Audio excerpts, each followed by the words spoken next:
भय पैदा हो गया कि आप अगर जो आओगे तो हमारा टिकट कट हो जाएगा। God bless you.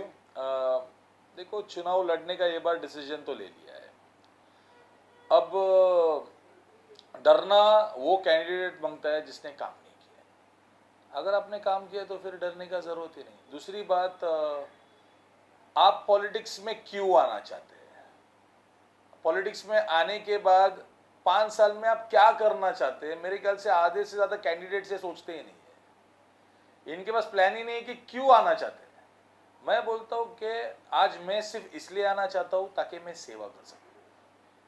बाकी मॉरिस भाई 1 नंबर से खड़े रहेंगे, 8 नंबर से खड़े रहेंगे, यस। 1 नंबर वार्ड में मेरा इंटरेस्ट है, 8 नंबर वार्ड में मेरा इंटरेस्ट है। ये 2 वार्ड में से कोई भी एक वार्ड में 100% इलेक्शन लड़ूंगा। 2 पार्टी में से एक पार्टी में लड़ूंगा, या तो सेना या तो बीजेपी। लेकिन आजकल देखा जा रहा है बीजेपी का ज्यादा जोर दिया जा रहा है आपके ऊपर, क्योंकि मैंने कई जगह देखा, मोरीवली हो या जैसे इलाके में हो, पोस्टर्स आपके हर जगह पे लगे, खास करके आमदार खलदार के फोटो दिख रहे होते हैं आपके साथ। सर, दोस्ती सबके साथ में। सुनील राणे सर मेरे गुरु है। बहुत ज़्यादा इंस्पिरेशन मैं सुनील राणे सर से लेता हूँ। तो यस, बीजेपी हो या सेना हो, बीजेपी में ज़्यादा इसलिए नज़र आता हूँ क्योंकि हर एक फंक्शन में बीजेपी के जाता हूँ। आजकल सेना के बहुत कम फंक्शन होते हैं, तो फंक्शन में जा नहीं पाता हूँ, नहीं तो हर जगह पे वहाँ पे भी होता है। जिस आपने कहा कि जो काम नहीं करे रहेंगे वो डरते हैं, लेकिन यहाँ काम तो दूर है, चुनाव हारना जितना दूर है, टिकट के लिए डर है लोगों को कि कहीं आपने कदम रखा जिस पार्टी में भी तो हमारा टिकट ना कट जाए, उस बात का ज्यादा डर है लोगों को। तो उसको कैसे आप मैनेज करेंगे कि भाई तुम्हारा टिकट कटे या ना कटे, या कैसे उनको संभालेंगे? अगर आपने काम किया है तो आपका टिकट मॉरिस क्या दुनिया में कोई नहीं काट सकता। अगर आप लोकप्रिय है, अब लोकप्रिय कैसे बनोगे? सेवा करके, कोविड के वक्त में साथ में खड़े रह के, उनके दुख सुख में साथ में खड़े रह के। मैं 2 नाम जानता हूँ, भास्कर कुरसुंगे।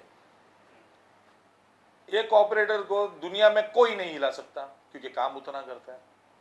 शिवा शेट्टी, शिवा शेट्टी को पार्टी की जरूरत नहीं, वो शिवा शेट्टी है, सो कोई नहीं हरा सकता वो नाम से। क्यों नाम से? क्योंकि काम करता है। तो भाई अगर आपने काम किया है। भाई, आप समाज सेवा के लिए बोरीवली में दहशत में पहचाने जाते थे, अचानक राजनीति में जो जाने का आपने मन बनाया, उसको लेकर अब एक भूकंप जो आया हुआ है, तो क्या निर्णय करेंगे आप, सेना या बीजेपी आने वाले दिनों में? सर, जैसे मैंने आपको पहले भी बोला है कि मैं 8 नंबर से सेना की टिकट की कोशिश कर रहा हूँ और 1 नंबर से बीजेपी की टिकट की कोशिश कर रहा हूँ। तो मैं बहुत क्लियर हूँ कि मैं क्या चाहता हूँ। अब काम करना है, दिल से काम करना है। अब देखते हैं क्या होता है। जनता का किस तरह का रिस्पॉन्स आ रहा है जब से आपने ऐलान किया चुनाव लड़ेंगे? क्योंकि मैंने ऑनलाइन आपका पहले इंटरव्यू से देखा, लोग तो स्वागत कर रहे हैं कि नहीं आपकी जैसा नेता की जरूरत है, लेकिन आप लोगों के बीच जा रहे हैं और जब से ऐलान किया तब से लोगों को किस तरह क्या रिएक्शन है जनता? ये इलेक्शन लड़ने का जो सोच है ना सर, ये आने का कारण ही लोग हैं। हमारे आईसी कॉलोनी में बहुत सारे लेडीज बेचते हैं जो मच्छी बेचते बैठते वहाँ पे। सबसे पहले उनका रिक्वेस्ट था कि मॉरिस भाई आप इलेक्शन में खड़े होना मांगता है। उसके बाद शिवाजी नगर के लोगों का रिक्वेस्ट था। एंड क्या हो रहा है ना सर, ये जो हमारा आईसी कॉलोनी है, शिवाजी नगर है, यहाँ पे गणपत पाटिल नगर नाम का एक स्लम है। वहाँ पे सर आपको अगर कुछ भी काम कराना है घर का, तो सर ये आके माफिया को पैसा देना है, that is connected to political parties.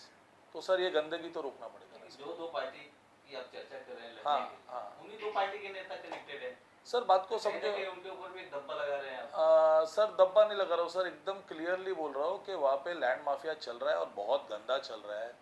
मैं ऐसा नहीं बोलता हूँ कि मैं अंदर आने से कुछ बड़ा चेंज कर पाऊंगा, मगर अगर मैं आज खड़ा होता हूँ तो ये गंदगी मेरे वार्ड में नहीं होएगा, फिर मेरे ऊपर कोई भी नहीं। मैं नहीं मानता हूँ सब बातों को। तो आपको पैसे की जरूरत नहीं है? सर मैं पैसे कमाने के लिए पॉलिटिक्स में नहीं आ रहा हूँ और मैं नहीं चाहता हूँ कि कोई भी आदमी जिसके पास पैसे नहीं है वो नहीं आना मांगता है पॉलिटिक्स में। अगर आप वेल सेटल्ड नहीं है तो पॉलिटिक्स में मत आओ, क्योंकि अगर आप आओगे तो फिर चोरी करोगे। सर मेरा घर भरा नहीं रहेगा तो मैं चोरी करूंगा। पॉलिटिक्स शुड बी पैशन, मतलब मेरा घर चलना मांगता है एक अलग सिस्टम से, काम करने से, बिजनेस से, और पॉलिटिक्स होना होता है। मगर अगर आप आओगे ही खाली आज, जैसे कि 90% हमारे जो हर दूसरा आदमी को कॉर्पोरेटर लड़ने का, हर तीसरे आदमी को एमएलए लड़ने का, जेब में कितना पैसा है पूछेगा तो पैसा थोड़ी लगता है, मेरे को 4 लोग पहचानते हैं, तो 4 लोग पहचानने से तुमको इलेक्शन लड़ने का, ऐसा नहीं होता।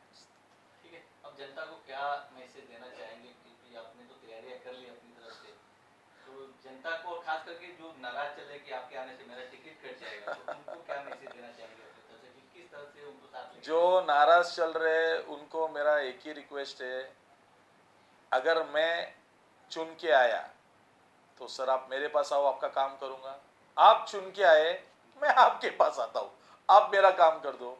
और जनता के लिए एक सिंपल बात है, जिधर आपका दिल करे वहां वोट करने का, फिर वो दिल कहां पे भी करे, भाजपा में करे, मनसे में करे, कांग्रेस में करे, शिवसेना में करे, वोट उधर करो जहां पे आपका दिल है।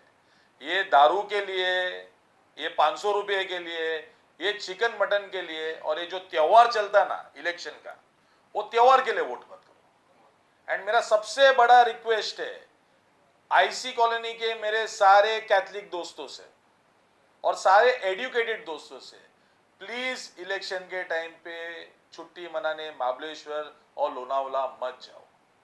फिर बाद में पूरा साल बैठ के वो ड्रिंक्स पे बोलने का क्या, अरे हम ये करेंगे, हम वो करेंगे, नहीं, वोट करो प्लीज, छुट्टी मनाने।